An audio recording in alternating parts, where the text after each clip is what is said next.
Now that you know essential oils aren't just a fad, you may have the same question I had before I started. Do essential oils even really work?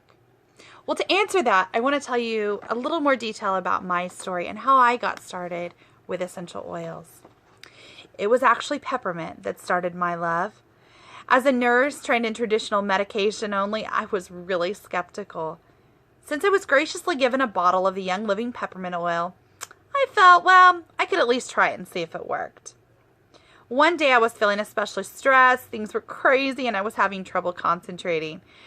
So, not having anything to lose, I applied a small drop of peppermint to my forehead and my temples area, just like I had seen a friend of mine do a couple weeks before. Within a matter of seconds, the fresh smell of peppermint permeated the air. My skin felt fresh, and a cooling sensation began to spread throughout my entire head. Talk about immediate gratification. I literally almost jumped up and down, and as I told my husband, it works, it actually works. It's not just a fad.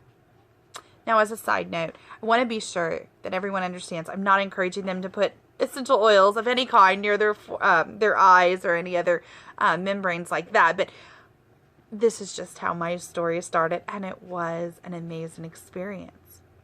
Now, on the other side of that, I want to share a story that my friend Sarah Harnish tells.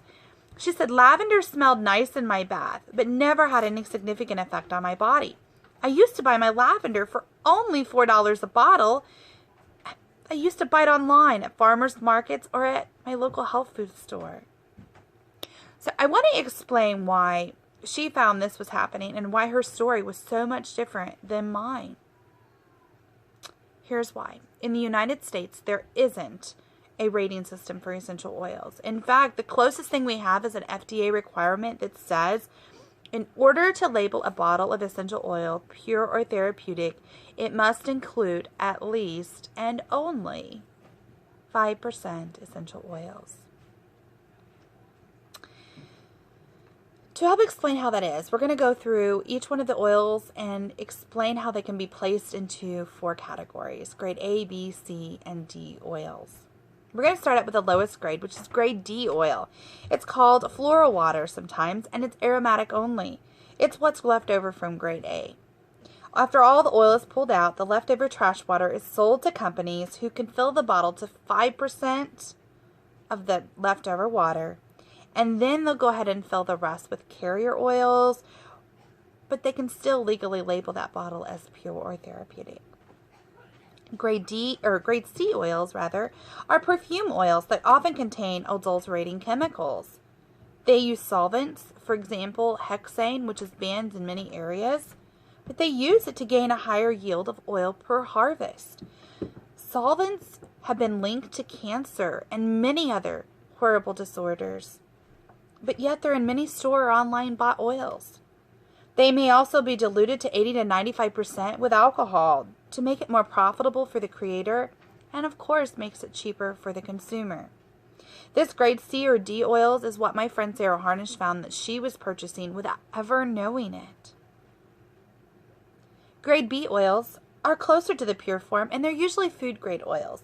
Unfortunately, though, they can contain synthetics, pesticides, fertilizers, chemical extenders, or often carrier oils. Grade A's are the most important, of course, and few brands on the market, unfortunately, are actually selling grade A oils.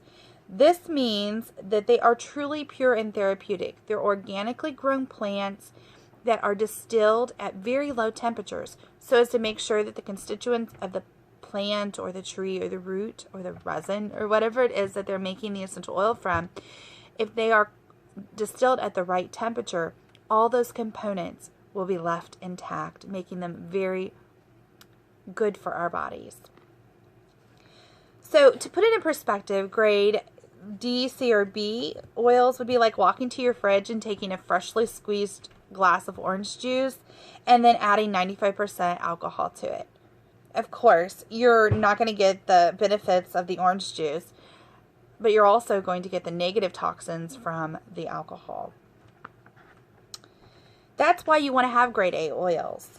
So before you purchase, you're going to want to check to see if the company grows their own plants, if they own their own fields, if they can control the entire process from seed to seal, you know, from the farm to the entire sealed bottle. Because pesticides, pollution, previously farmed land, all of that can, you know, affect the quality of an essential oil. Now, one great thing is Young Living sells grade A oils. Here's the question. Why would you go the extra step of using an oil to get away from harmful chemicals if you're going to use an essential oil full of toxins? It really doesn't make any sense. Now, one of the things that stood out to me and convinced me to be part of Young Living and to become a member is because their seed to seal process is more than just a saying. Seed to seal guarantees you that each plant is hand weeded, there are no chemical pesticides used, and there are no chemical weed killers. They actually use essential oils to stop weeds and pests from destroying their crop, which is beautiful.